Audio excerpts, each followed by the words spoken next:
What's up, guys? This is the Niche Gamer Cast. It's episode 55, and I'm Brandon, the founder and editor-in-chief here at Niche Gamer.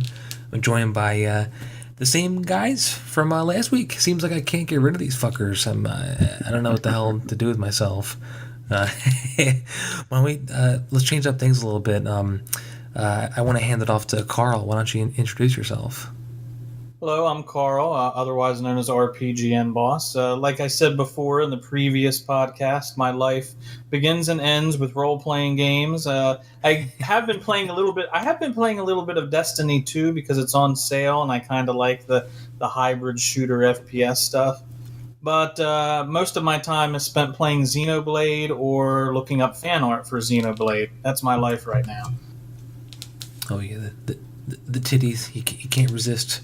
Or the belt that cuts into the flesh a little bit, so you see the little dimple with the belt, Yeah, that's very important. I noticed there's a lot of people that have really taken a shine to that. They're like, this is important, people. Oh, dude, you have no idea. It's a fucking religion by this point. Jesus Christ. Pretty much. Oh man. Anyway, why don't we? I'm trying to think. I guess Michael, why don't you go next? Hello, my name is Michael, otherwise known as CWB, online in the dark corners of the internet, the resident shit poster. All the memes you see coming out of Niche Gamers, Facebook and Twitter, that's me. Hello. Hi. Cool. And last but definitely not least, Rory. I'm Rory, also known as Buttermancer. I'm not drunk enough for this shit. And I answer so many goddamn questions about video game historia that it's nuts, and Jesus Christ, I have a migraine. Ooh, yeah, right. And y'all motherfuckers do this to me on freaking Discord. So if you can't get on there and cause me more problems, just saying. Well, you're the one that made the channel. You got your own project. No. When you're late night and asleep, I mean, that's when the shit posting fiesta starts. Oh yeah. And dude, and I'm awake for it. And dude, Michael, every time you shit post on the Niche Gamer Twitter, I see it like the next morning. It's like, mods are asleep. Post this, and I'm like, God damn it! like every time, like, son of a bitch. The latest one was my favorite one. The Darkest Dungeon memes, man. I love those. Every time I find them, I'm like, fuck yeah. It was so funny. Yeah. Although, dude, I saw the Pokemon one, and I was like in tears laughing. I was like, oh yeah, the gun. I was laughing so hard. I'm like, because it's so fucking stupid. It's like, what was it? It's like, special power. It's a fucking gun. I was just like, oh my god. I love the more absurd shit like that is, the I love it more. It makes me just love it that much more. Although I also do love the banter. Like, I know there was that one douche nozzle who was like losing his mind that you were like tweeting at JList or something, and he's like, yeah. Why Niche Gamer, the professionals tweeting at another company, and I'm like, oh my god. We're professionals now? I can't do that. I'm like, dude, like, just try harder, please. Like, Jesus Christ. Yep. I like to kind of get my feelers out everywhere. If you've noticed, kind of that's my forte. Well, we gotta get once the Niche Gamer coffers get a bit more lined properly, some golden shit. I gotta send some shekels your way so you can get a setup like me with like at least 4 monitors. One for Twitter, one for memes, one for porn, and then one for I don't know. The website, probably. Yeah, the site, yeah. But, yeah. 4 monitors, that's scrub level. I've got 2 now, but one kind of stays off unless I'm working with my Xbox stuff, so, yeah. Yeah, that's the goal. Like, we actually have our Patreon, and the goal was to have multiple tiers, and, we'll have the one tier for hardware and stuff, and my goal was people who were permanent staff, if you needed like a mic or whatever, or another monitor, key, controller, whatever. If we had the budget, I would just fucking ship it to you. And but that's still very much a goal. That'll be with this thing. that's yep. So, It's definitely possible, man. We got the heat. I Yeah. think. I really do. why don't we just real quick, like we'll talk about what we're playing recently. For me, it's like the same. I mean, I'm playing Xenoblade Chronicles 2. Just I'm trying. Like I've put in maybe I don't know 15 hours maybe. It's like I'm way too fucking busy. In 15 hours, you're barely even scratching the surface because I put in about 40, and I'm not even done with it yet. Okay. Yeah, I remember the Xenosaga games, man. They're just they're great, but goddamn, they're time consuming. Holy shit. I'm the one who freaking wasted their life and got to almost like 165 hours. Jesus Christ. I got all the side things done. I just started leveling up characters because I really didn't have anything to do. And then recently I just started staring at my wall of like video games, and I'm sitting there. I'm like, I'm gonna play Phantasy Star 1 through 4 again. Let's do this. And I'm currently playing part 2. I've been playing Homefront: The Revolution lately. I picked it up for very, very cheap on Steam. It was like $7 for everything for all the DLC. Well, that game kind of flopped, didn't it? Yeah, like we reviewed And it. it's actually not bad now that it's been out for a while. I mean, it's fleshed out pretty good. But yeah.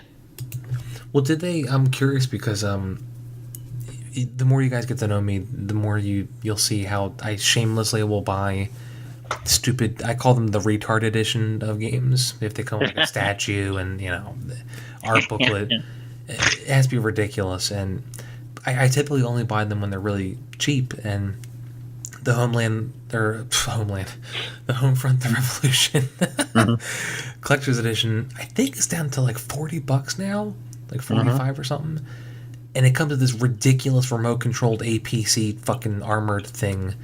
And I'm like, fuck yes, I want it. It's so stupid. I'm like, I need to get it and like drive it around like my day job and shit and just get like fired. Like,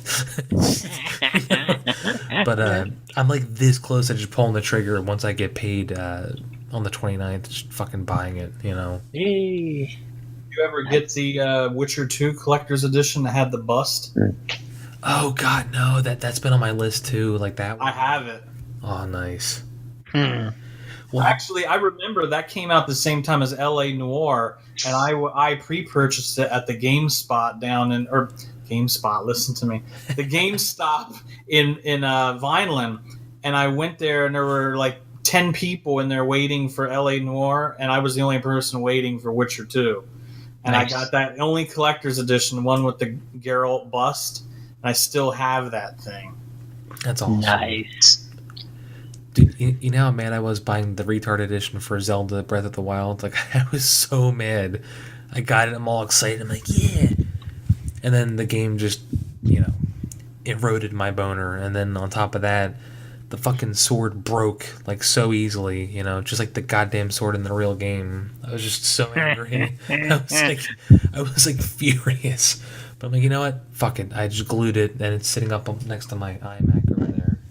So, but I think before we jump into the news, I got one more stupid bit about one of my ridiculous retard purchases. I got the Giant Titanfall 2, the big ridiculous fucking helmet edition, and it's like it was marked down like I don't know, like 80% off on Lightning deals one day. It was something insane. Normally it's like $250, and it went down to like I don't know, like $70, or it was basically the cost of the game, basically. And then I had some credit, and I got it down to, it would have been a bit more, but I got it down to like the cost of the game, and I'm like, this is insane. I have a giant helmet that lights up and fucking talks now. Like, it's just it's so stupid. Like, I don't know what to do with it. I'm looking at it. It's just so dumb. But anyway, so there's a lot of news in the past week. It was this is right before Christmas, right? And there's a lot of, there was a lot of stuff announced. It's kind of shocking. So these are all going sequentially. So these are the I think I want to try doing the oldest stuff first. I don't know. Do you guys prefer old before new or new before old? Yeah, it don't matter to me, really. It doesn't matter. Okay. Yeah. So we'll just do old first. A new Gungrave sequel was announced. I'm like, dude, this fucking came out of nowhere. And the funny thing was, other sites reported on it too, but they really buried the lead, and for people who don't actually study journalism, I mean, it's depressing, the state of it now, but at one point there were standards and there were common concepts that journalists would try to aspire to and or avoid, and burying the lead is something that you always want to fucking avoid, because obviously, and so they would bury the fact that this is a true Gungrave sequel, like that people would say Gungrave Gore announced for PS4 or whatever, and they would really dress down the fact, or they wouldn't even mention it, that this is an actual sequel. It's a honest to goodness sequel to the original. I think there was Gungrave and there was Gungrave Overdose. Yeah, it's a sequel to Overdose, like directly. It's canon apparently, and I'm like, wow. So it's pretty cool. And the VR game though, Gungrave, it's just Gungrave VR. That's actually coming to the States too for PS4. So that's pretty cool. The anime was insane. I remember it was like it come out like the mid '90s, if I remember correctly, right? It's a fairly older series. If I'm not, I think it so. is. correct. It's like around Trigun area, if I'm not, or Trigun era, I think. It had that like late '90s, 2000s kind of look to it with anime. Yes.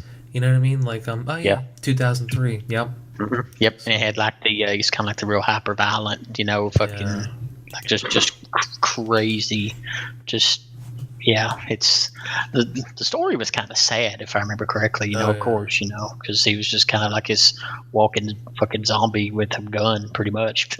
So yeah. Well, do you guys remember? Oh god damn it! I just saw that Fallout 3 meme go up.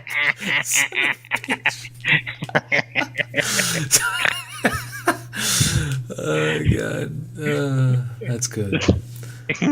Anyway, Okay.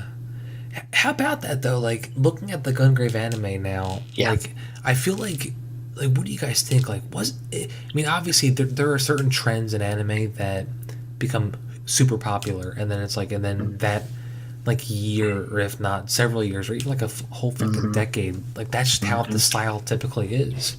It was kind of there was kind of a blurb, not really a blurb, but kind of a blip in like the movie scene that I remember, where it was like every other movie was almost about like they was trying to recreate what Armitage 3 created, One of my favorite animes. I love it. It's anytime it's on, I watch it, and that's kind of Gungrave come out around the same time it did, like a couple of years after, because I think Armitage 3 come out in like 98 or 99 or something like that, I think.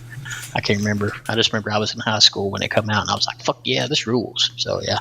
Wasn't Gungrave one of those like cult hits like God Hand, where it was panned by critics, but everybody else loved it? Yeah, it was pretty much shit on universally almost, and then it just kind of come out of nowhere, and everybody's like, hey, this is kicks ass. Yeah, so. Yeah. Back when I had a friend named Jeff, and from our gamer circle inside of school, he and I were the only two people that actually liked freaking Gungrave and God Hand and like all the weird games. Mm-hmm. And like everyone would look at it and they would play it and like, well, this is garbage. And me and him were playing that and having a damn good time about it. And it wasn't until like probably about like 2-3 years later, people would be like, hey, can I borrow that one game I played that I called garbage a long time ago? And it's the thing about it is it's all just really interesting because maybe it's just me, but I'm starting, at least I see like a lot of these older, not necessarily like retro style, but like PS2 style games starting to come back a little bit more, like Gungrave. And admittedly Dragon's Crown was on PlayStation 3, but it still kind of had like the PS2 feel to it, and that's being remade. It's kind of a good feeling because at least that was like one of the crazy days of video games where people were being experimental, but not overly to the point where they're watering down their shit. So, at least for me, I'm really happy to see Gungrave come back. I hope that I hope that even if the reviews on it, at least for us, are like average for video games, I'll be happy because Gungrave is. The gameplay, it could be okay, but the style and the setting of the games were pretty good. Didn't it come out on PS2? It was on PS2, wasn't it? Yeah, both of them were Gungrave and Gungrave Overdose. I remember playing it because it was one of those oddball PS2 games that had the light blue disc on it to where you knew it was one of those weird kind of experimental games because it would spin really fast in the PS2. Yeah. It was oh yeah, well, it sounded like a fucking airplane taking off. Some of those games. I hated those blue bottom discs because my PS2 couldn't read them. Yeah, mine got wore out. Yeah, mine got wore out to where I couldn't read them either. Yeah, the blue discs were actually CDs. They was. Yeah, they were actually CDs. Which is why. It's just funny because like. Gungrave came out, and I you could find a copy of Gungrave almost anywhere, but at least where I am when Overdose came out, I was like the only person inside of like my district at GameStop because I did like some part-time work over there. I was the only person with a review, or not a review, but a reservation on the game. So it just became so hard to find, at least where I am. Huh. I mean, dude, like talking about Gungrave, man, and just the PS2 era. I really feel like the PS2 era was. I hate that. I mean, fucking rose-tinted glasses, but I feel like it was the greatest generation of gaming. I agree. You know why? Because it was right in the middle. I think it's when the technology was. It was like when we finally had some really good 3D looking games, but yet the hobby wasn't quite mainstream yet. It was still for the geeks. So I don't know. That sounds elitist, and if it is, tough shit. But I hate nerd culture. I hate nerd culture with the passion. I hate it. It's just it's ruined fucking enjoying anything like with all the censorship and shit going on right now. Everybody's trying to fucking get their little pound of activism flesh in. Can't nobody fucking make shit that's fun. Yeah, I can't wait to. Yeah, I can't wait till we talk. It's like fuck you. I'm sorry. I can't wait till we talk about Catherine because I have a very I have a theory about that. So I'm just going to save that theory until we get to that point. Yeah, we got to save enough time for the rant off for Catherine because I think that's something that many of us feel passionate about. Yeah, we're definitely trying to. The last podcast was like 2 hours. It was like a little bit. Yeah, so try to line it up a little bit. Yeah. I mean, Christ, there's a lot of good news here. We'll just move on. Yep. So there's a new Obsidian RPG coming from original Fallout creators Tim Kaine and Leonard Boyarsky. But I'm wondering what that's going to be. There's a couple caveats here. When this was first announced, again, a lot of other websites buried this in the Take-Two publisher announcement where they have their new private division. Ooh, it's so sexy. It's so corporate. They have their private division publishing label now. And it's like 5 or 6 games that are already confirmed for it. But this was the biggest news. So I made a whole separate post for it. And there was a lot of little tidbits from the Game Informer piece on it too. But later, because people are like Take-Two, they're gonna fucking put microtransactions. And it's like, all right, well, yeah. So they it was a couple days later, I think. They confirmed no microtransactions of any kind. Anybody who knows Obsidian would be surprised about that. I mean, they're not the kind of company to do that stuff. And what pisses me off the most too is whenever you bring this up with people, you always got those shitheads that are just like, well, DLC counts as a microtransaction. No, it doesn't. It fucking doesn't. Well, on my point, I say it depends because if Mass Effect taught us anything, is that trying to have a freaking one quest line costs $10 that lasts 30 fucking minutes, and calling it as that's not like any type of like True. expansion. That's Yeah, just yeah. straight DLC. Yeah. But like, Yeah. I'm one of those people that came from the days of PC gaming when people talk about like, oh, we're adding stuff to the game. It came on another fucking disc where you had to have another, like the original fucking disc for the game, and it combines them both together. Me too. I mean, Yeah. I mean, think about the greats that we had this year, like Persona 5, for example. Nier. All of it, well, not Nier. Let me get to this point. Persona 5 had it had DLC, but it was all cosmetic DLC, which is fine if people really want to do that, and it makes it optional. But the moment that you start getting to, hey, we have this new quest for this game, and you got to buy DLC, and I sit there, I'm like, is it at least fucking 1 hour for every fucking dollar that I'm putting inside? And if it isn't, realistically for me, I don't buy it, unless it's a game that I really like. That's actually a pretty good assessment. I'm gonna start using it. Well, look at Fallout New Vegas. I mean, they had plenty of bonus content for that. I mean, you had the item packs, which didn't really matter anyway, but you had full-fledged expansions. Oh God, I probably got fucking 50 or 100 hours in each DLC alone. Yeah, that's what I'm talking about. Is that if you're going to do DLC, do it to the point where it expands on the game. DLC shouldn't be something like Star Wars Battlefront 2, or just like if it's an item pack, make it so like there's like a quest for Witcher it or something 3 like that. Exactly. DLC. I mean that DLC. Well, it doesn't have to be that big, but just don't make it so it's just like, oh, you're spending $5 and then you get like freaking 2.5 hours worth of game. Yeah, you get like an extra instead of that, take all your fucking DLC that would be like these small little chunks of 5-hour things, sell it to me for $20 and give me like 25 hours worth of gameplay. I would be happier with that, because the moment that you start doing that, you start embedding all these other microtransactions. It's like 99 cents and you get this bonus pack and all this stuff. And it's fucking retarded. And I'm actually happy that Obsidian is going the route that they are, because Obsidian has made a lot of good games. And people like the original Fallout creators has me excited, because I still love Fallout 1 and 2 more so than I like.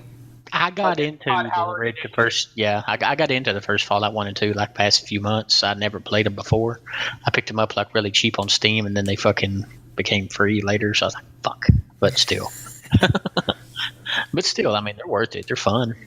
People like to shit on Obsidian, especially Pillars of Eternity. There's a lot of people in the Grognard community that shit on that game. As brilliant as it is, in my opinion. But Obsidian's not one of those companies that's going to get corrupted like EA or Ubisoft. They're going to be the very last company that will ever go the microtransaction or screw you over route. And also, I was reading a couple forums, because I've been obsessed with trying to figure out what this game is that they're working on. And some guy was mouthing off on the forum saying, yeah, I know this, and it's going to be a new Vampire the Masquerade game, because Boyarsky and Kane also worked for Troika. They made Vampire the Masquerade Bloodlines, and apparently Obsidian has the rights to do those games. So, you're hearing it here first. I'll bet you it's a Vampire the Masquerade Bloodlines 2 or something of that sort. Really? That would be fucking amazing. The internet would shit itself. Oh, fuck It would make sense for the reason that White Wolf, the guys who originally made the sit-down game, are trying to make a comeback. But I'm gonna hold my breath on it, because almost every single game that had, whether it be Vampire the Masquerade, Made Ascension, Werewolf the Apocalypse, all that stuff has always gone into fucking limbo for a long it's been into every time they've tried to make one of those games, it's got stuck in development hell big time. So I'm gonna hold my breath on that. Yeah. I'm still holding my breath on it. I realistically am. Well, I don't think it'll be an original game, because they already have two main original IPs, Tyranny and Pillars. So I can't imagine them making a third and then having I know they're a big company, but they're not that big to have 3 main IPs to screw with. Yeah, but they redone Vampire Bloodlines. Fuck yeah. It doesn't have to do with anything about that. It's just, at least for me, it's a matter that I would much rather see something not based off of like the vampire IP right now. I would much rather like to see, what the original creators of Fallout can do in their own original setting, because if they made the original Fallout, what can they do now with all the technology advancements that have happened? Holy fucking shit. Yeah. Even if they just made another isometric game, I mean, Wasteland is, We got Wasteland's Wasteland 3 coming out, so. Yeah. This is true. I mean, Yep. what about the big titty vampire RPG that I want? I want it so bad. I want big floppy vampire titties in my face. Don't we all? Undead titties. Nice and cold. And You hard. heard it here, guys. Brendan has just admitted he's a degenerate, and this is the guy that we work with. The funny thing is, Everybody knows that. if people if people look at my Twitter and they just go to see who I'm following, I think like 50% of the people I follow are either porn stars, grab your idols, or like both. It's just like, and I mean, that or people that post porn, or like or developers and stuff. So it's, or fans of the site. That's pretty much it. So. Oh, and military intel accounts. So I got like, lots of military news. So it's pretty cool. But I love the females. I like the female body. I like I like cute girls that have nice soft skin and and they're cute. Anyway. So moving on. Speaking of the conversation. speaking of young, cute women with soft skin, here's news about a lawsuit. Crytek is filing a lawsuit against the Star Citizen developers, Cloud Imperium Games, and Robert Space Industries. I can hear fucking Derek Smart laughing still from here. Oh my god, dude! I gotta give him credit. Do I still follow him? I think I do. Yeah, I do. He's a fucking dyed in the wool shit poster, man. Yeah, he really is. It just bums me He out followed that me at one time, but I don't know if he does anymore. I used to read him all the time on Blues News when they used to just tear into him. he's interesting because for people who don't know who Derek Smart is, like what was the space sim that he made? It was like Battle Cruiser 3000 AD. Yeah, that's the one. Yep. It's like it's like so he's been following Star Citizen since like the beginning, just researching. And he's just been shit posting the entire fucking time, and just every time it turns around, he's just like, ha, y'all, your fucking money. Yeah, I mean, you gotta give him credit. Like he's very thorough, but it's tough to follow him for those updates alongside just the regurgitation of all of the dumbass leftist mainstream CNN stuff, and I'm like, oh my god, dude. But anyway, but the lawsuit though is it could become like it could really fuck over Star Citizen. I mean, they were using CryEngine, and they removed the CryEngine logo from stuff while they were still using it, which you can't do. And there's a lot of other stuff that the Crytek folks were like just like telling them to, hey, don't do this, blah blah, and they just ignored them. Well, from what I heard that they're trying to make the argument that they're using a fork of CryEngine, that it's actually the one to Amazon, because Amazon had bought the rights to it or whatever the hell, and I forget what they named it, but they're using that Amazon fork of CryEngine, and they're saying, well, we can remove the logo because technically we're not using anything from Crytek, we're using it from Amazon. So it's going to have to go to a judge, and they're going to have to decide if that's, a worthy excuse or whatnot. Yeah, it seems like they're trying to do some shady shit, looks like. I mean, if you already couldn't tell that fucking the guys for freaking Star Citizen were shady. I mean, someone posted a picture online of working over there, and they had a $3,000 espresso machine. Jesus. They bought a fucking Star Trek whooshing door. Yeah, I mean, Oh yeah, I remember that. all this, it's like, if you donated to fucking Star Citizen, like, get a fucking clue already. Because, like, I'll admit it, I was going to donate in on it, and then freaking I played Elite Dangerous. I'm like, well, there's no point to it now. And I'm kind of happy that I did, because at this point in time, Star Citizen has become the new freaking Duke Nukem Forever. I have a feeling it's going to go that route, because every single like small little release that they have is just like, well, here's you inside of your rover on a planet, but you can't really do anything but explore. But hey, you can buy this deed for land now, and it's I mean, realistically, if the game comes out fine, whatever, happy with it. But at this point in time, it's I hate like just saying this, but you're kind of fucking retarded for giving all this goddamn money to them at this time. They promised you a game fucking years ago, and it's still not out.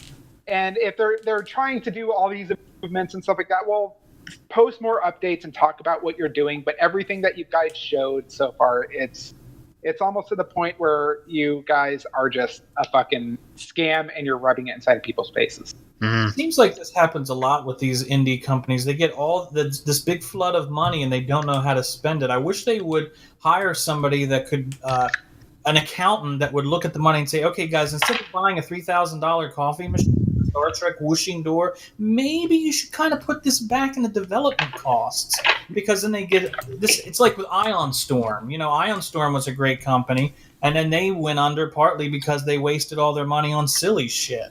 Mm-hmm.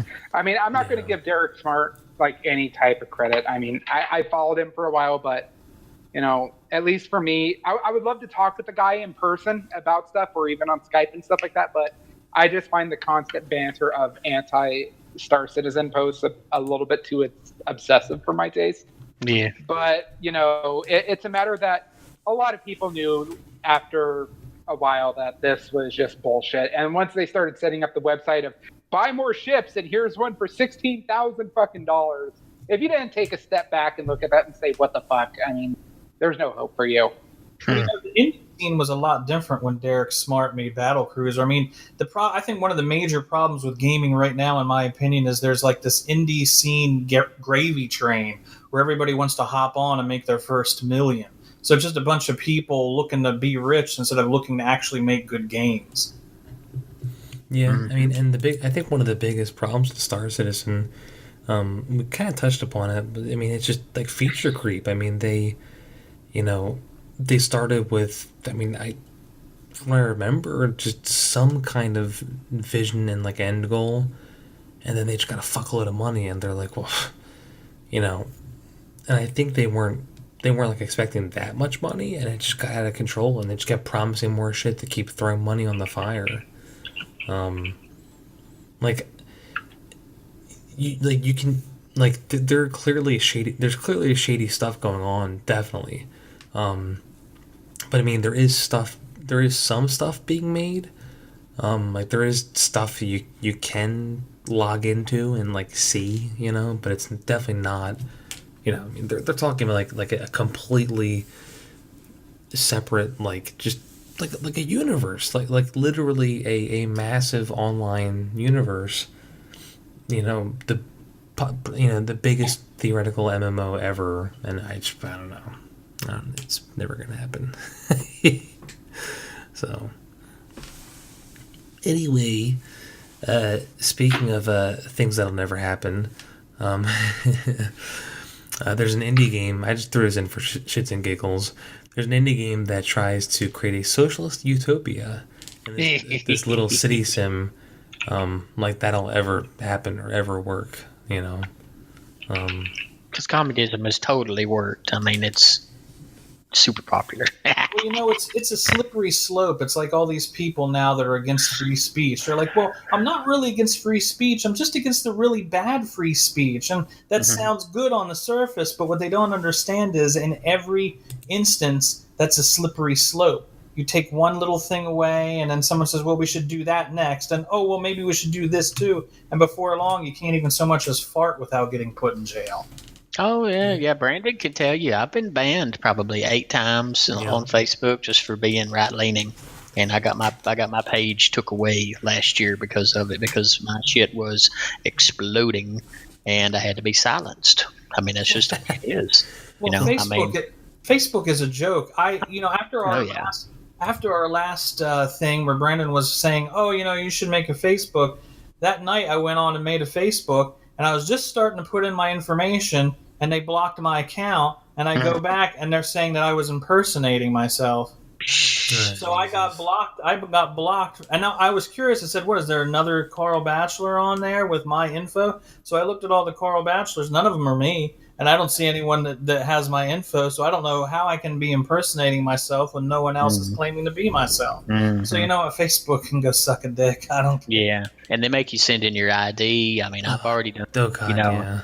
I mean, I had to do it whenever I was verified. I had like the blue check, everything. So I sent all that's my like shit Twitter. in. Yeah. Twitter, with one of my accounts they had banned, they were like, "Oh yeah, we need to have your." They wanted my driver's license. They wanted me to take a picture of my driver's license and send it in. I was like, "Oh no, I don't think so, buddy. I do not trust that information on your server. That's ridiculous. The kind of info. Why do they even need that shit?" No, they're building on like a giant hive of info on everyone. Oh yeah, that they're selling to advertisers. Yep. Exactly. See, the thing is, on social media, I'm just going by my experience for working in the industry. Social media itself is like a meat grinder, so to speak. And the people on social media, the content that they produce, they are the product, basically. And like the content that you produce, things that you share, that's like a byproduct. And everything that is served to you, as far as like stuff that you want to see and everything, is it's like dialed in with this algorithm and ads and all this shit and everything. And I posted a thing earlier today, and I actually tagged you in it, Brandon, if you had a chance to check.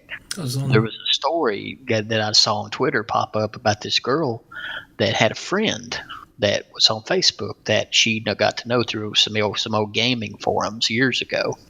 And she kind of lost touch with the guy over Facebook and stuff, because they kept in touch over the years, but over the past couple of months they kind of lost touch.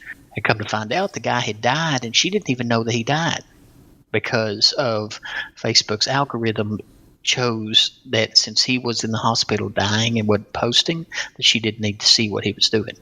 Jesus Christ. And that's the stone cold side of the data and algorithm and all this information driven atmosphere that we live in now, with everybody is online, everybody is connected, everybody is just, it's like everywhere you go, everybody's got a fucking cell phone. I mean, it's madness at this point, and I really don't know how to fix it other than just going on fucking Reddit and posting a stupid meme. That's all I know how to fix it. Dude, they control, I mean, we all know this. They control what we see, how much of what we see, and they censor it. I mean, I retweeted like a joke tweet earlier, and it was pretty fucking funny. And I'll just reread it real quick.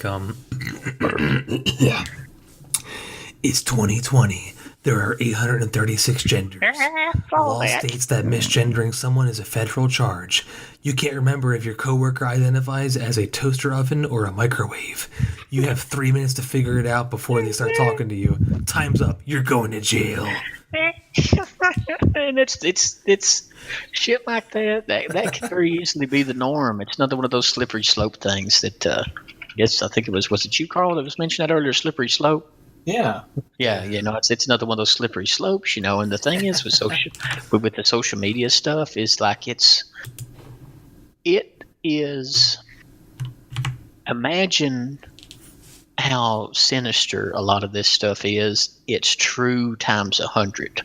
And I can tell you from experience, because I have been on the ground level pretty much because of the way my job was for 3 years. It's like I was on the ground fucking level of just like making shit trend, clickbait. I was boom right there. I was right in the suck of it. And that side of social media people don't know about. and it's dark, it's creepy, it's sad, it's depressing. It will suck your soul right out of your asshole. And I'm glad I got out of that business, and kind of got back to where I'm having fun again with this stuff.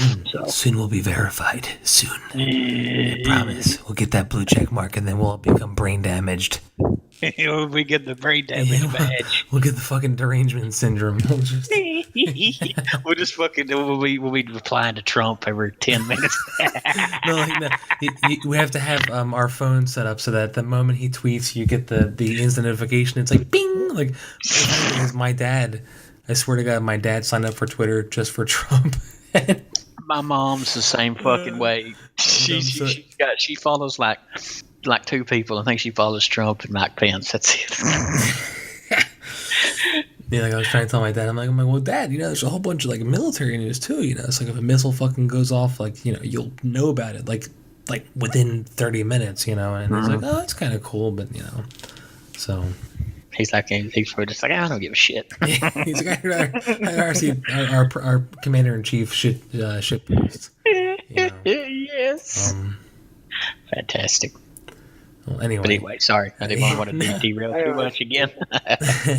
I just want to say one thing, just because I know it triggers a lot of fucking socialists out there. It looks good on fucking paper.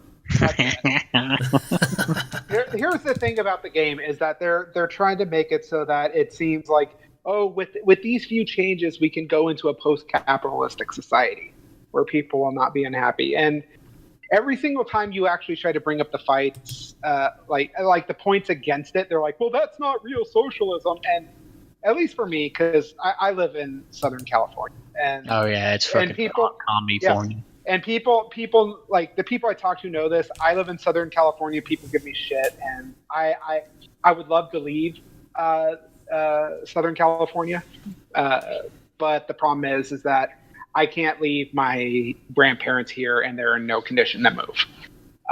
So I stay inside this area, and I'm not going to say that I'm realistic suffering for it, but it's just I don't really make like too many friends and stuff like that outside here. And every single person that I had this damn debate with, their entire view on socialism is something completely different from everyone else. And it always boils down to is that, but we get to make a society where we work minimally and get shit for free. I'm like, but what if, like in the case of me, I like working 60 hours a week and getting stuff for my accomplishments. And what if you want to work more? If you want to work more to get more, you don't want the allotted amount that everyone else has. Yeah, that's the problem. I don't want to stand inside of a fucking bread line. Jesus goddamn Christ! I want to be able to go down to my goddamn grocery store and buy my own fucking sourdough bread, not your fucking cracked wheat gourmet like bullshit that I'm going to get 2 slices of that you're charging me like $25 fucking dollars now for. Like, that's the problem. Because, see, if we lived in such a society, and this is what I used to tell people, it's say, okay, well, everybody, just try to imagine for a second, like, let's say, okay, everybody can get a car for free. We'll give everybody a brand new Chevy Spark.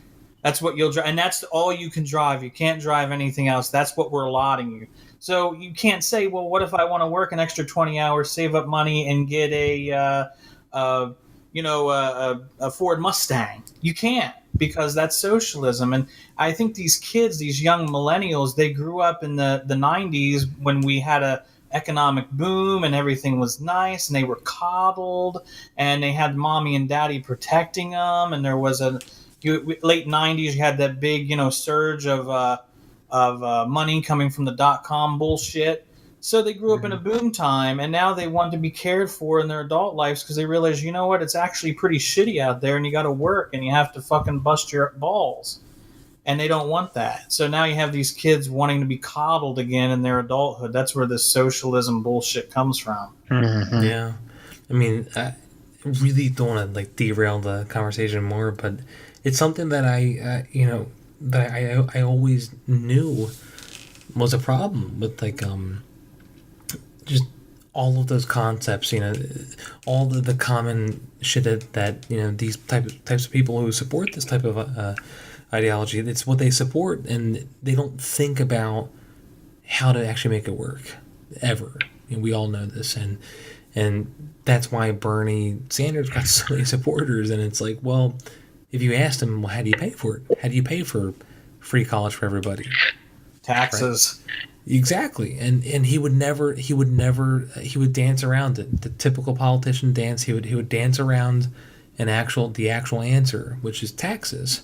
Well, the time that he did actually say the taxes, he said specifically where it's going to come from, which is basically, oh God, the 1%ers and the bankers and stuff like that. But you don't know the repercussions of that it's going to fucking increase the cost of living for everyone across the board.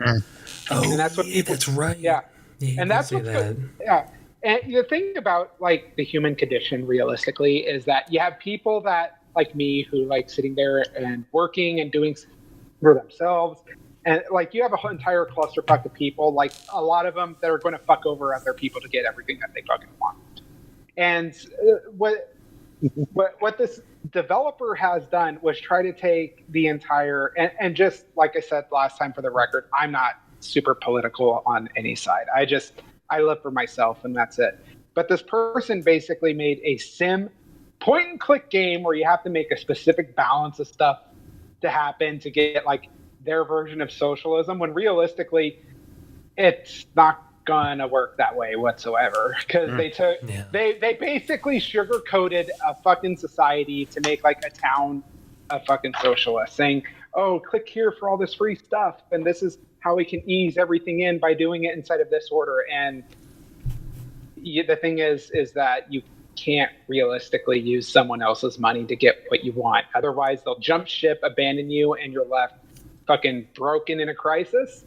Yeah. Or fucking the money's coming out of your fucking wallet and you're broken in a crisis. So it's.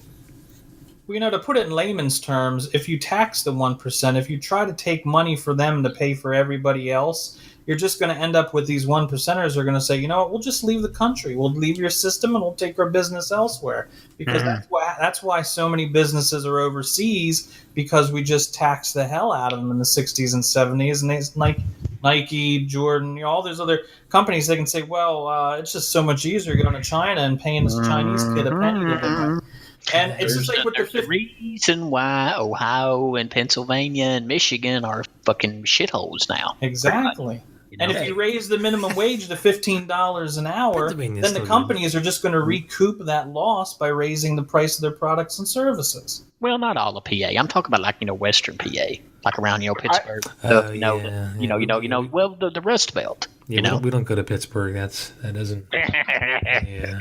I on one side note, I love how all these people are saying, well, Mark Zuckerberg said this and this and this in favor of a basic living wage and, having some type of socialist things. Bitch, he's a fucking billionaire. He already has money. You want that shit? He's trying to make sure it doesn't come out of his wallet. He's also suing somebody for his property in Hawaii or something like that. I know. To build his own wall. Yeah. What the fuck? All the fucking the Hollywood celebrities that are preaching this shit. Bitch, they're goddamn millionaire. They're trying to make sure that they're not giving you their fucking money by being paraded around as champions. Rory. Let's move back onto the. Sorry. Let's try. It's cool. I kept it going because it's fun. Yeah, it's a conversational podcast. It's fun. So, trying to we'll finish up the news. So XC teased 3 new game localizations. We know 2 of them, or at least fans have deduced 2 of them. One of them is the Senran and Kagura, the original remake.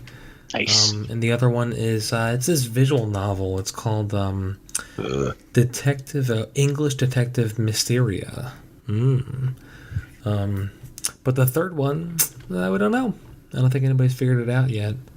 So, Xseed, if you're listening to this, I loved Peach Beach Splash, but please, for the love of God, do not make another game that's based around single player. I can't find an online match 3 days after I bought the fucking game. Yeah. We love you, Xseed. You guys are awesome. Please just make really good single player stuff. Yeah. I love you. I'll buy your shit. Just please don't do that again. Yeah, I had the same problem too. It's just nobody plays it anymore. Hey, has the new East game come out for the PC on Steam yet? No, it's they're not releasing it until after they do the entire rework of the script, which seems to be going on nicely. And also, I'm actually going to play. I'm going to play it again to update my review with the new text down the line. So, and that was also NAS America who, well,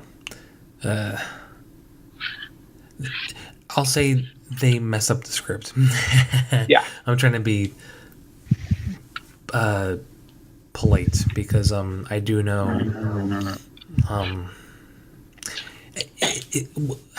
what I will say about Nisa is that they're really cool people. They're always awesome to us, and I can say that they genuinely do care.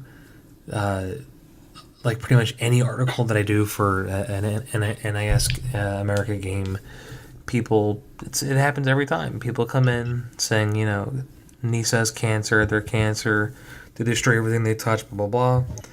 And, it bums me out. Like, I'm not trying to be... Yeah, I don't agree with that. I like the Disgaea games, but I think what they're doing, and I know that one picture that went around about the E8 translation, but I think what they did was they brought their Disgaea-like humor into a game that's supposed to be at least semi-serious, like Ys, and it kind of rubbed people the wrong way.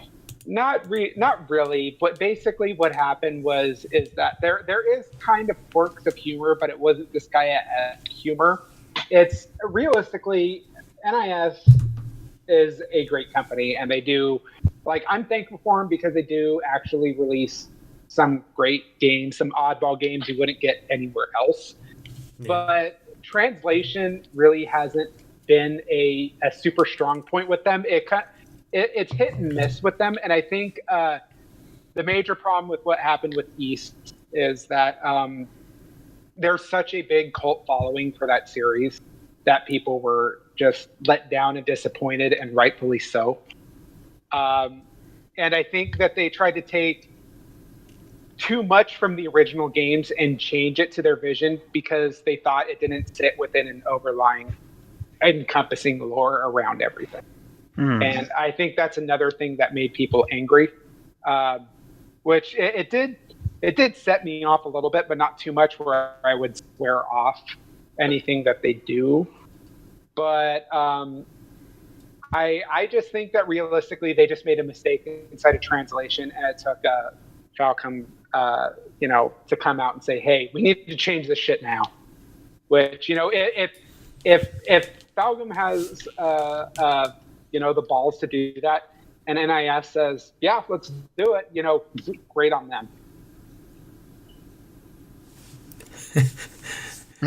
I just saw Michael he just reposted the Disney thing right before the Disney Fox thing. God damn it! I'm proud. I'm proud of that shit post. Oh god! Wait, you read the original? I pulled that out of my ass. Really? That's insane. Yeah. Oh my god! But the Xseed stuff, I'm glad to see new Xseed games come, realistically. But just please, just make good games. That's all I want. There are certain games that have been kind of lost. It's always happened, but I feel like there are certain ones that I've covered, and I really genuinely wish that they would get a release. And some of them they seem to me like they make sense. Like there was that game from Kenichiro Takaki. What was it called? It's been a while since anything's come out for it. It's his it's like his manly fighting game, where it's like completely ridiculous. Like if you're fighting a dude, you can get punched and you'll go flying into a girl's tits, and she'll be like, she's screaming, and you're just and you motorboat her tits. It's insane, It's the whole plot is there's an island where dudes are sent to, and they just fight each other to the death. And I'm just what? It's so ridiculous. What was it called again? It's been like a while. Hold on, I use the word machismo like so many times with that game. If I just search for machismo, yeah, there it is. It's called Uppers. Yeah. So I've checked them out. yeah, that's right. Back in July of last year, English trophies for the game were like, published. So, so I think they're still. Oh, I planning. remember that. I Yeah. remember that. So I think they're still planning on it, but who knows? I mean, it came out in April. I mean, and it's for PS Vita, which Interesting. it's the Vita, but it could do well. I mean, I think NIS had a game too that looked really cool called Great 080 Blacksmith, and that game looked interesting because it had like a dungeon crawling RPG element to it, and then you would get ore and shit to make weapons and stuff with. But the caveat was there were girls you could romance, and the protagonist was a blacksmith who was dying. So you would romance them, and there was sexy time and stuff, and boobies flopping and stuff. And I'm like, this is pretty cool. But, it might not ever come over here anymore because of the harpies that are screaming and crying and losing their minds. The last So, blacksmithing RPG where you can romance people that you can get on a major console will always Thousand be Arms? Thousand Arms. I loved that game. That was great. I still have my PS1 copy. Game. Me too. Oh, yeah. Oh, my God. Thousand Sounds- Arms. I remember that game. It had such a unique fighting system. I don't know if I loved or hated the fighting system, but it was freaking hilarious. Yeah, you had one. You really only fought one. You'd like have two people, It was but you don't have one-on-one one battle. person doing moves. Yeah. And then everyone else, like you would have two guys behind you, and like one of them could cheer to heal the other person on, and the other person could taunt the other guy, and so it's like you had one guy that was doing major actions, and then all the other guys were doing supportive stuff. But at least the cool thing about it is when you go into like dialogue stuff like that, it was almost dating sim-ish, which was pretty cool. Why don't we, I know we're coming up on like an hour now, so I'm going to try to get through the last bits of news quick. Let's go and breeze through them here. Yeah, so Disney acquired most of 21st Century Fox's stuff. It's like $52.4 billion. It's pretty insane. So, They're just gonna buy up everybody. I think it's kind of like Yeah. my shit post. yeah, I mean, Just go buy 'em. Yeah. I'm happy though that we're trying to expand our coverage, and it's still most of it is still me, but I'm trying to lay the groundwork for when we get more people covering stuff, and we're gonna have some new hires in the new year and stuff like that. So we're trying to expand our coverage, and a lot of people were like just commenting on this, like they weren't questioning why are you guys covering this, because it's something that we have to cover. I mean, this will affect gaming. This will affect gaming. Oh yeah, it will. It's huge. That is no doubt. That is no doubt. I mean, I'm kind of curious on what kind of IP they're going to push out Disney, but I don't know. Well, you saw the Kind of makes you rumor with wonder. Battlefront 2. The rumor was, all the shenanigans were happening, and that the giant PR fiasco. Oh yeah. And was it Disney? Was it the main CEO? I forget. Oh yeah, Disney fucking squashed it. Yeah, like they apparently the rumor was they called EA, and they're like, fucking stop this shit, you fucking retards. And then they were like, we're gonna stop it for now. Kind of like a fucking supervillain. Goddamn. Yeah. Yeah. So yeah, I mean, it's crazy. Disney. I remember seeing an image a couple years back, and every once in a while it pops up, where they said, "Did you know that all the media in this world is controlled by just these 6 companies?" And I'm thinking, like, how long is it going to take till it's 4 companies, or 3 companies, or 2 Or 2. companies? Or one. Yeah, I mean, Yeah. and then and some people might say, "Well, what's the big deal? It's just a conglomeration." But I don't know. It's just a consolidation of all kinds of power Yeah. in media. Why are you going to be scared, bro? Yeah, It's like, come on. I don't know. I'm not going to live long enough to see the effects, so screw it. Well, I think the fine thing, like you talking about corporations and stuff like that, like There was a shit post like maybe a week ago that I was like dying over, and I don't think I mentioned it in that podcast, but basically it was a shit post that said we've been lied to all of our lives, by Cyberpunk, and that these giant corporations, they're not named cool things like Zaibatsu Heavy Industries or Tyrell Corporation. They're named stupid things like Disney and fucking, Time Warner and Comcast and whatever. Like they're not named cool things. They're named or like Google. Like it's like Google, Alphabet. You're like, really? Well, the funny thing is, and funny you should mention that. It seems like Shadowrun actually got the future right. It predicted the future because that's what our future is. We're just going to be ruled by these giant mega corporations, and they will be the governments. I know you posted that picture of, the mighty Mickey Mouse up there making that Hitler-esque salute with the statue and all that. But they might actually one day Disney will become their own government, and we're all going to have to wear mouse ears to work. Yeah. Jesus. All glory to the Mouse Lord. Well, speaking of dystopia futures, MechWarrior 5 Mercenaries, which looks really cool. It's the first single player MechWarrior game in like 10 plus years, I think. MechWarrior. Why does that name ring a bell? MechWarrior. Gigantic mechs that fight each other. Of course. At least I'm not sure who remembers this stuff, but there used to be a place that they actually had these pods that you could sit in and play MechWarrior with like this vast array of controls.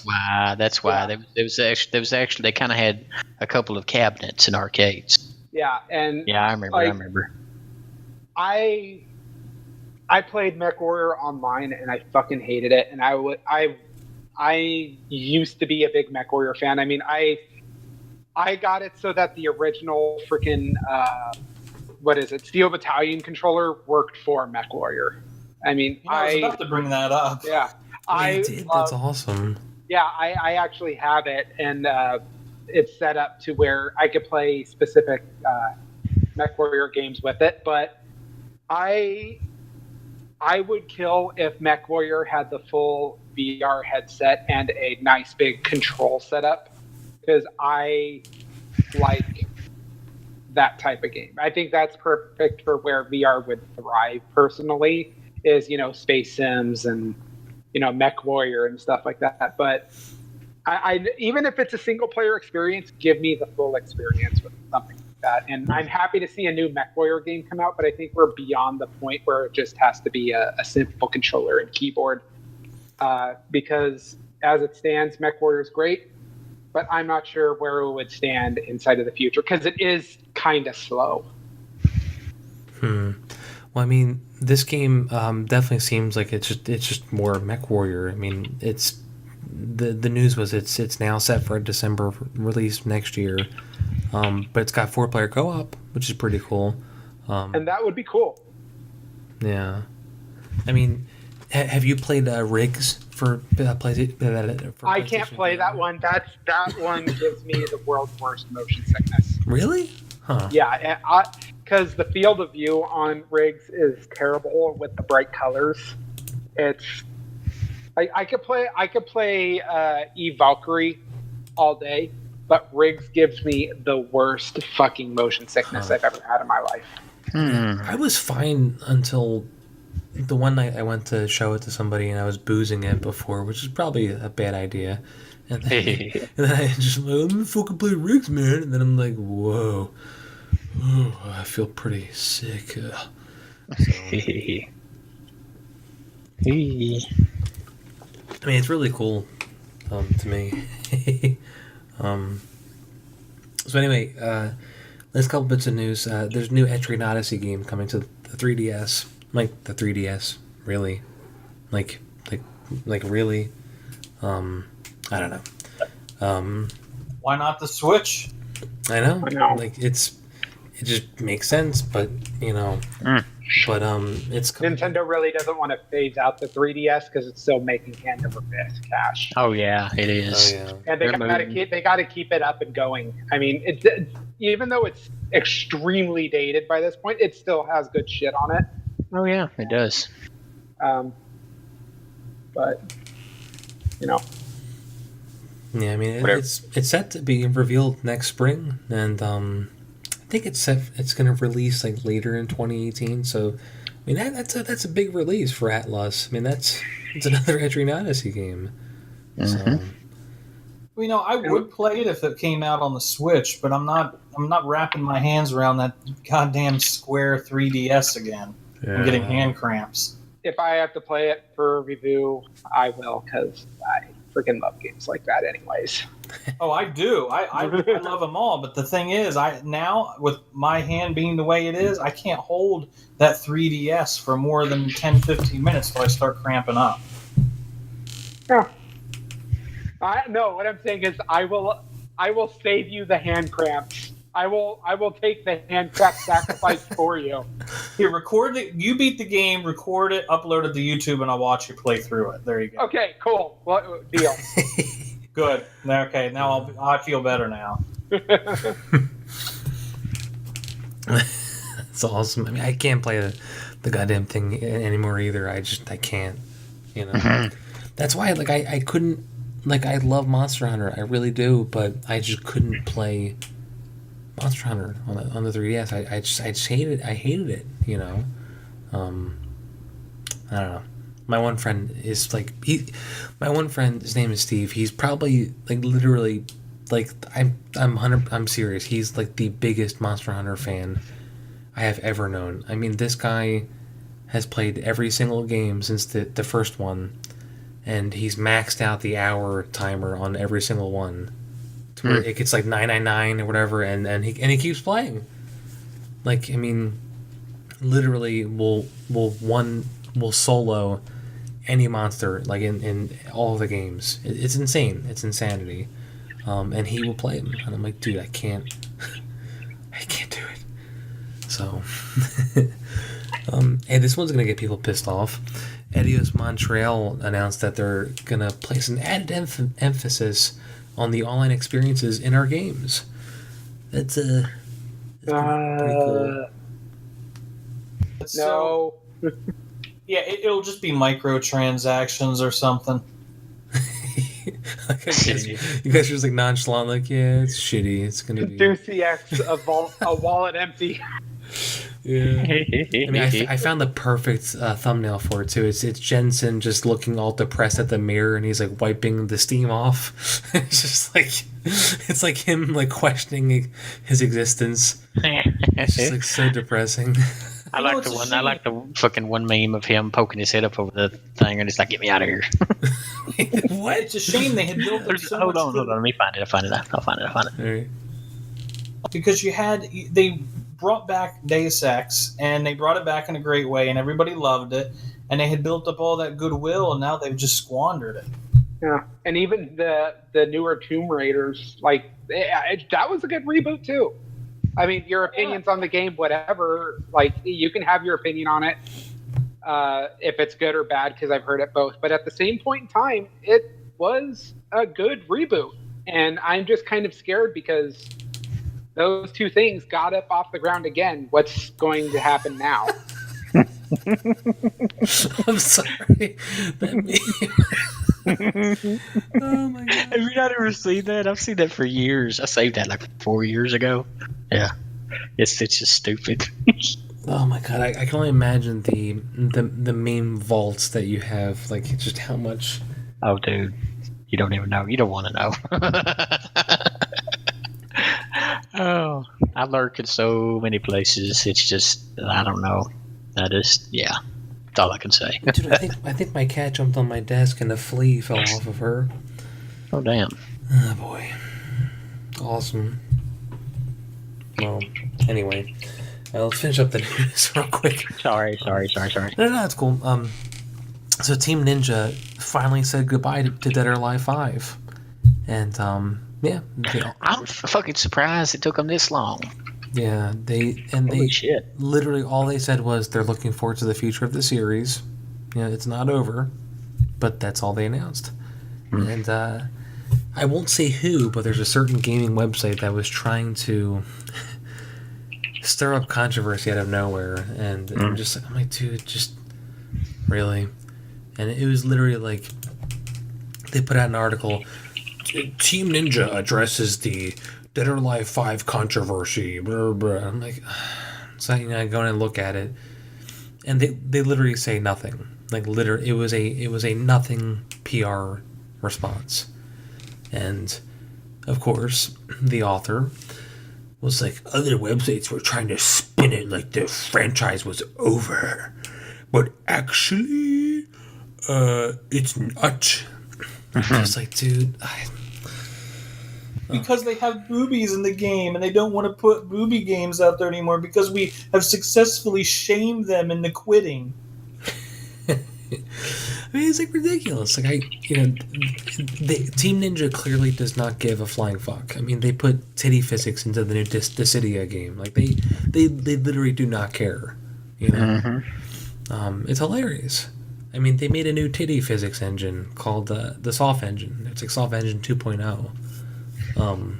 It's insane. Like those guys put more attention into booby physics than.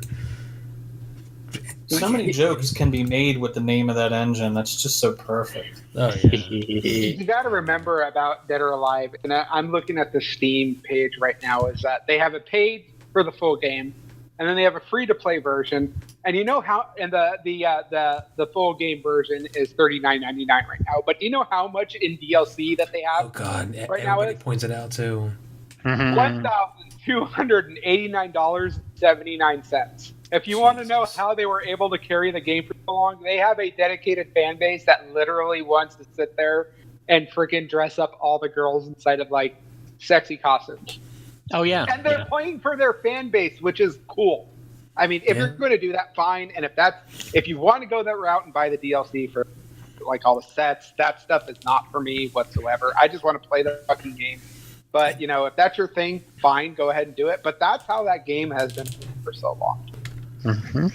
Well, I think like every year they would put out a new batch of Halloween costumes. I think. Oh yeah, Halloween costumes, Senran Kagura matchup, Falcon matchup. It's crazy. Let's see now. They put Mai Shiranui from King of Fighters inside of it. Yeah. Arc System Works mashup. I mean, it's. I forgot about that one. It's nuts. Jesus. Yeah, it's nuts with the amount of stuff that they added in, and they kept it going for time. And even still, like I said, I wouldn't buy that DLC, but I'm at least surprised that they had a free-to-play version that was just core fighters to where you can buy the ones that you want. But, Dead or Alive has never really been a game for me. It's never really appealed. But I can appreciate Team Ninja not giving a fuck to put some, like, waifu material. Oh, yeah. Fucking titty volleyball all day. That gets you going. Good. Oh, yeah. And Hanoka, which she's literally just giant milk titties character. Like that's literally like what she is, and her fighting style makes completely no sense. But she's a really good fighter. So, anyway, last bit of news. So Catherine Full Body announced. Here we go. For PS4 and PS Vita, super exciting. I'm like, dude, like. I just want to say one thing before all you guys, go on even better tangents than I will. I think it's funny how you look. When was this game released? It was like the beginning of the PS3 era, right? It wasn't too far into the PS3 era, and yeah.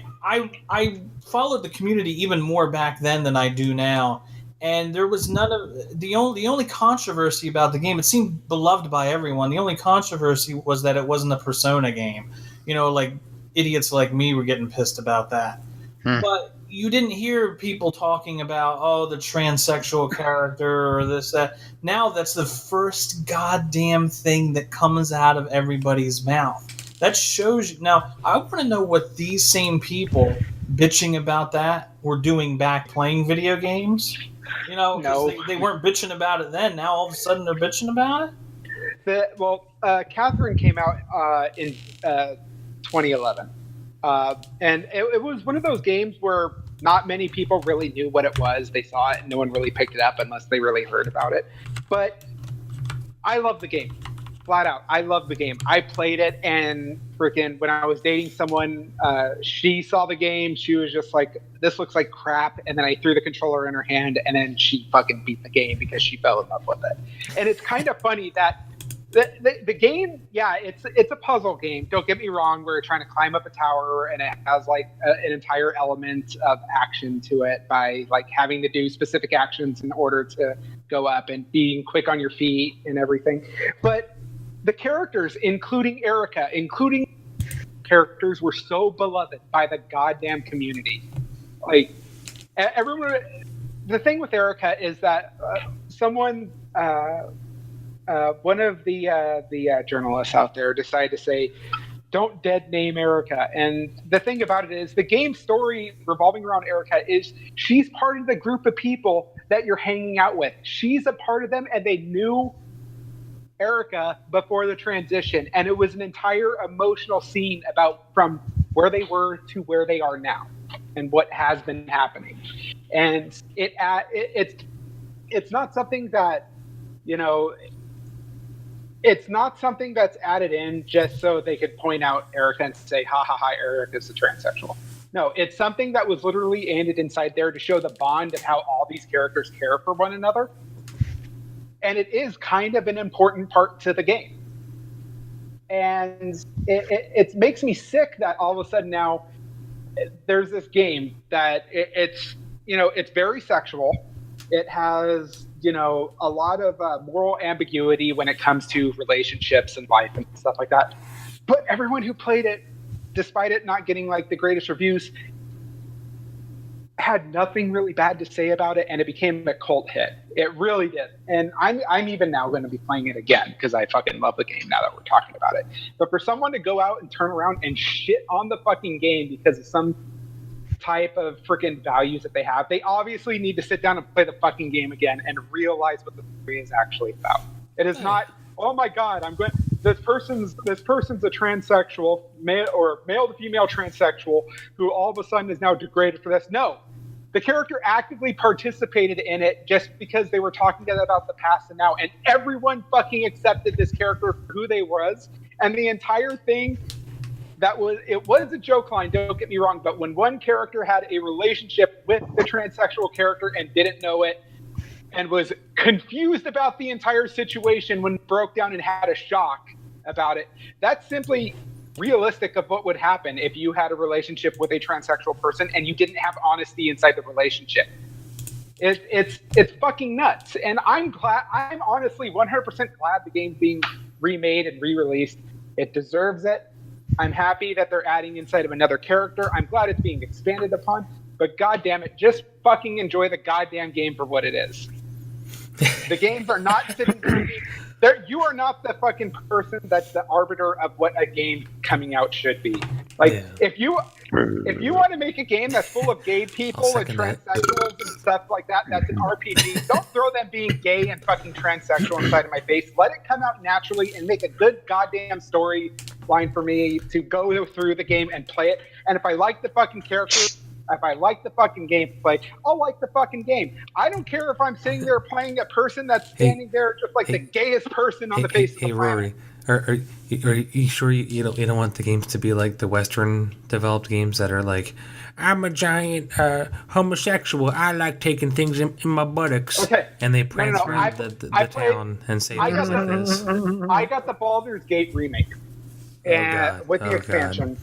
And when I got Carl to that point, when I got to that point when they're just like, but I was born, I've always felt like I was born this way. I'm just like, you fucking killed any compassion that I had with this part of the game. It didn't come out natural. It came out fucking ham-fisted. It made me completely uninterested, and it had nothing to do with the fucking plot.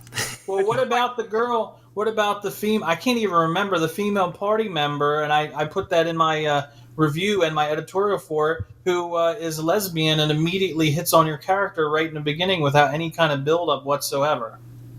I know. It's all these things. It's just like, well, we want representation inside of this. I'm like, okay, you can have it. Write it inside the fucking game and make it natural. Don't try to be like, you have to accept me because I'm a 6 foot tall man that looks like a woman, and then fucking my dick is 13 inches long, but it's a feminine penis, goddammit. No, fuck that.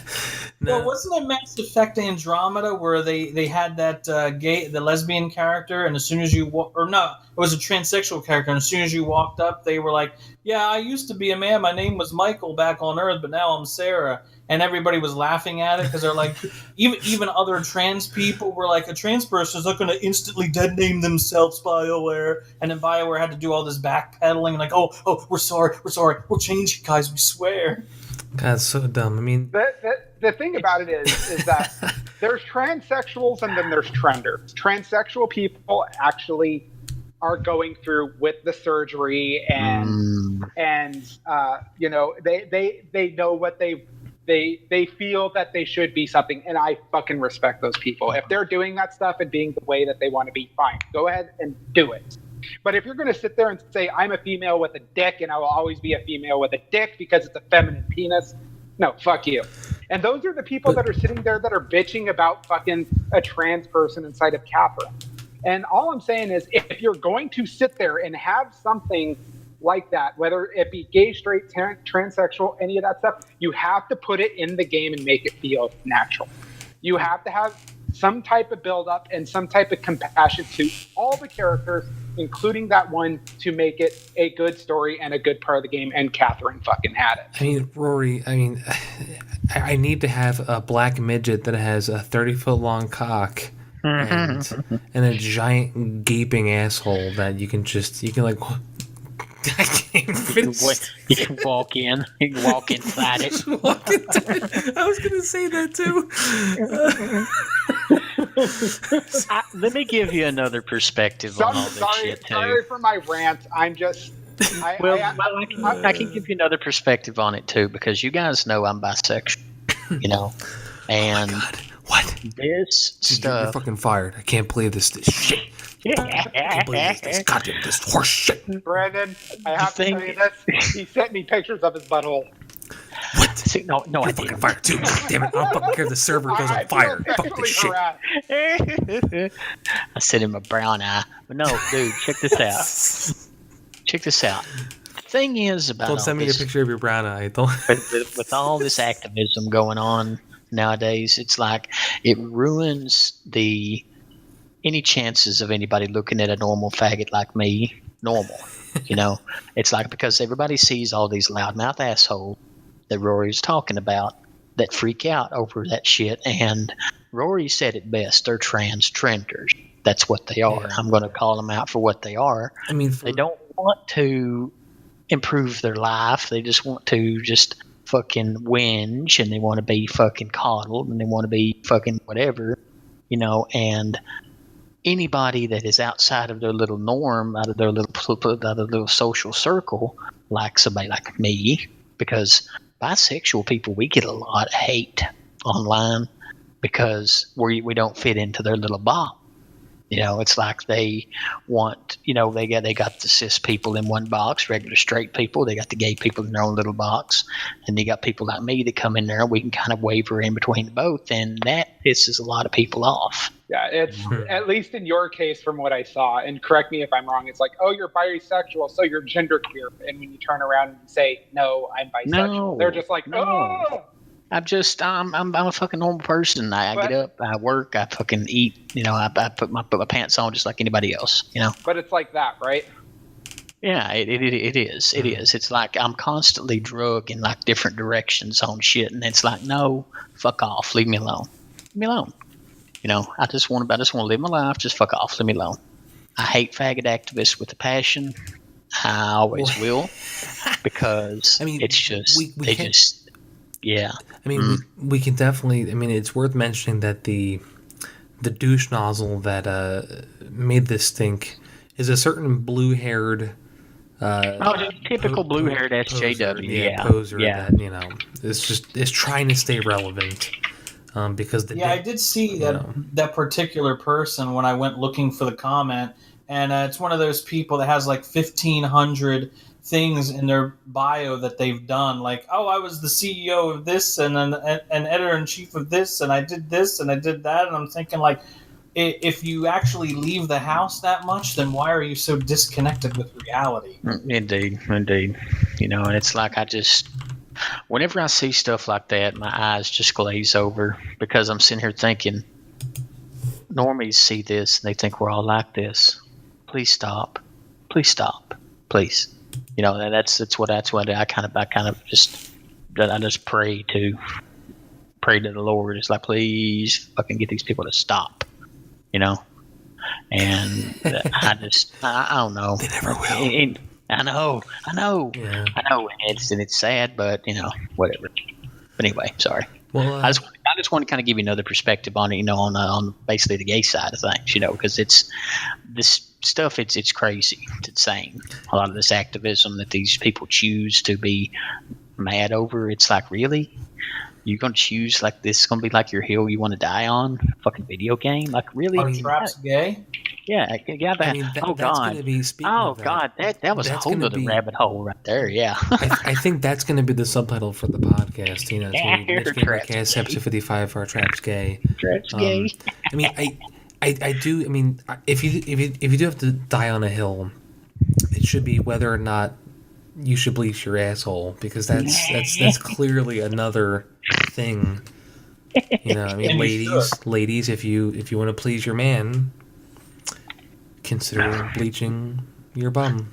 Bleached butthole. Just get some Clorox right there. Just pour it right on it.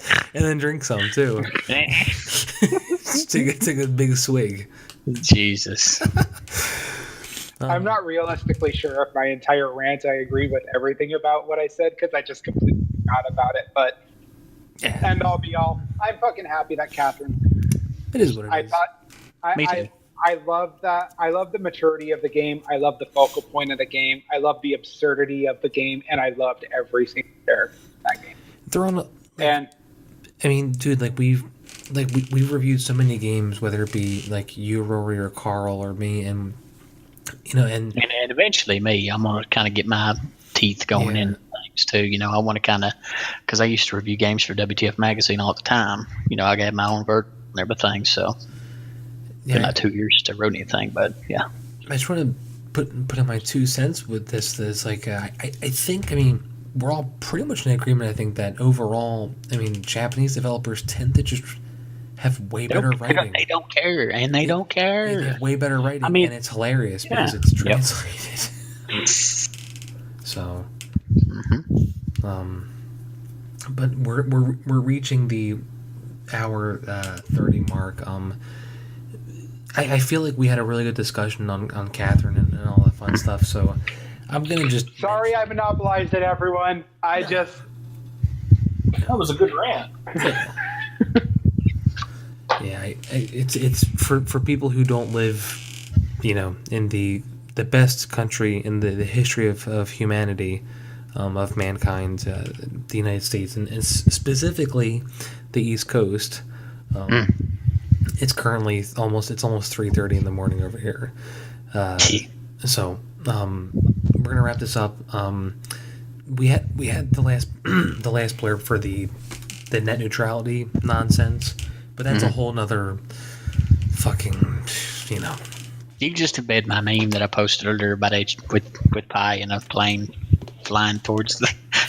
Yeah, I think that about sums it up. I'm going to tag you in it, Brad. I don't know if you saw it or not. Dude, let me look at it, because I mean, I used to use memes for some of our actual thumbnails. Oh my god, that's amazing! Oh,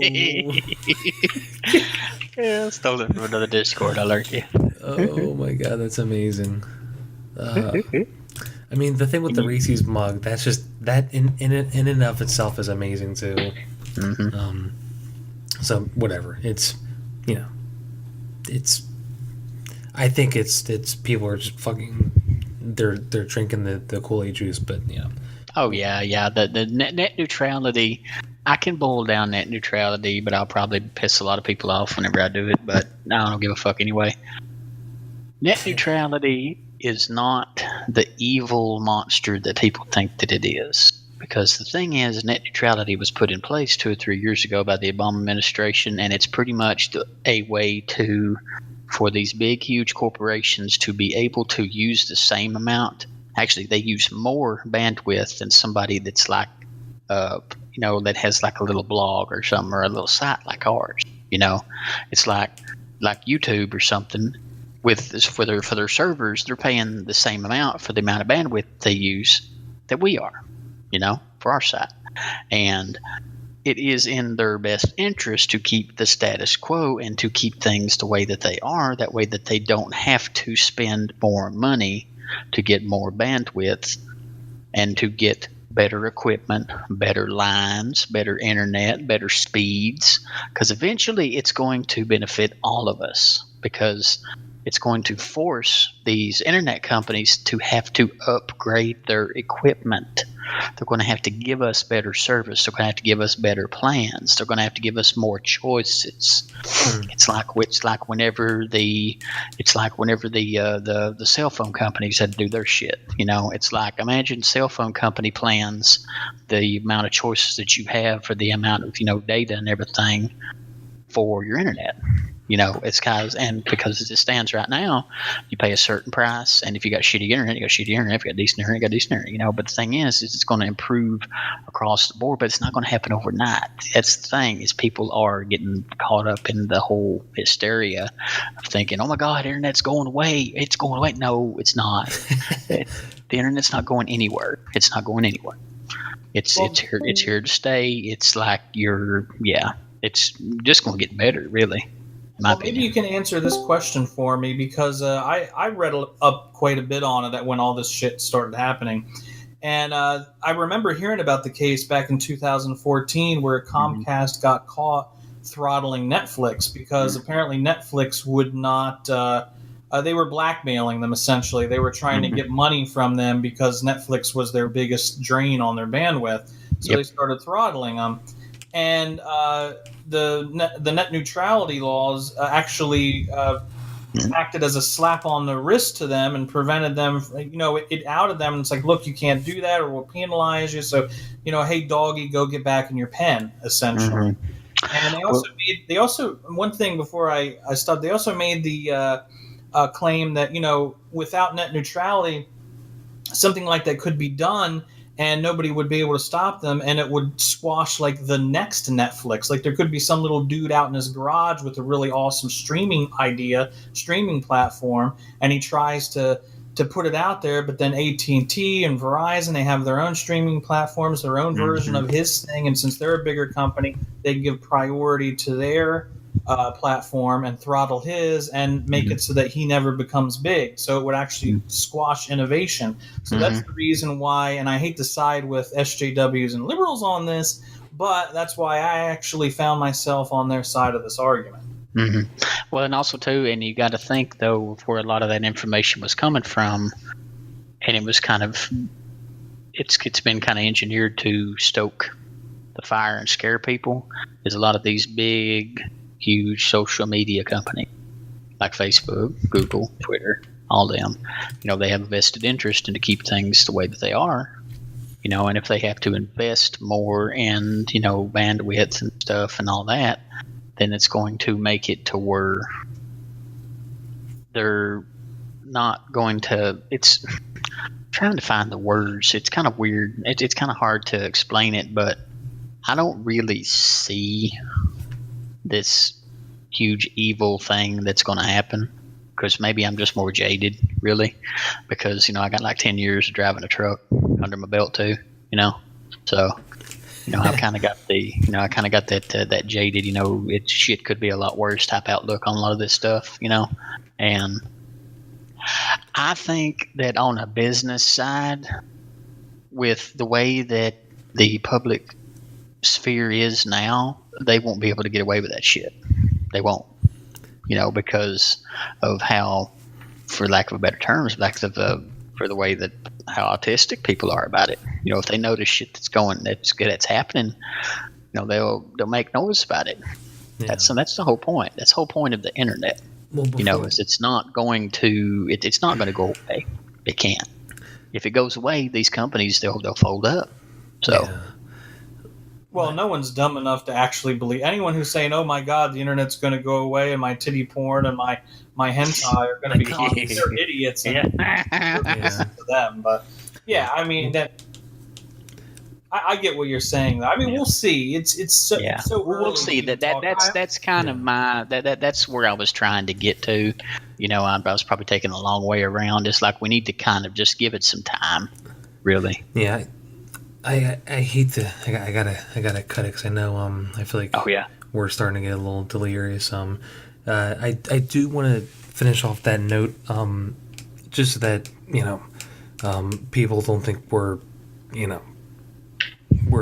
like just fucking burn it all. I mean, even though they repealed net neutrality, they kept the one clause where if Comcast does do that, where they're throttling people, they have to disclose it. So if they get caught doing it and they haven't like notified people, then the FTC jump in. So I don't know. Oh yeah, the Title II clause.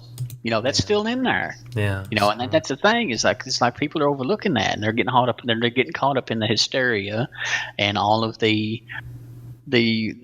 flow of information right now is controlled by Google, Facebook, and Twitter, pretty much.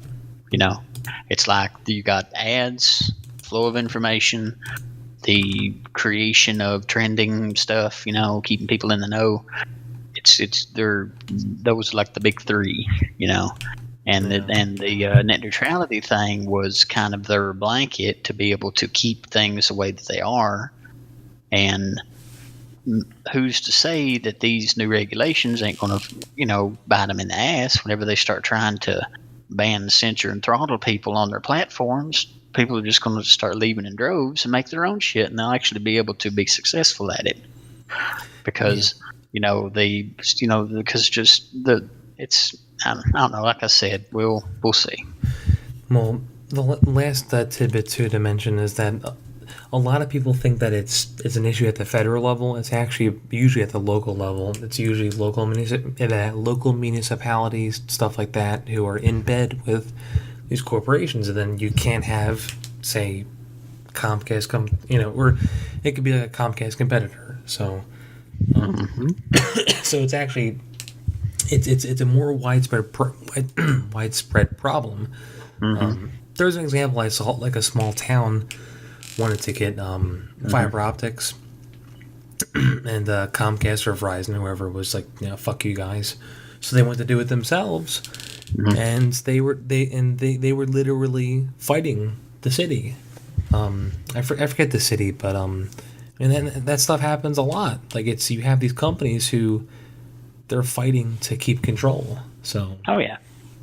Yeah. You know, it's like they don't want to invest. They don't want to improve their infrastructure and everything. They want to keep people. They want to keep people dumb, and they want to keep them complacent, and they want to keep them, down. And yeah, and I see a lot of innovation going to come out of this because folks are going to be like, hey, okay, cool. I can actually build my own little thing now.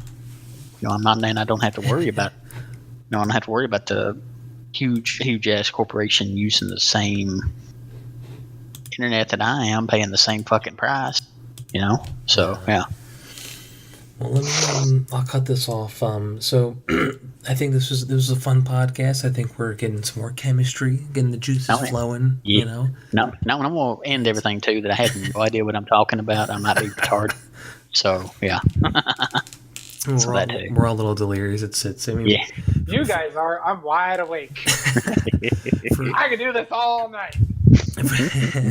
for those of you who are tuning in for the first time, if you don't know all of us, we do Niche Gamer on the side while we all have day jobs. We all so we do this because we love it, because we love you guys, and because we're passionate.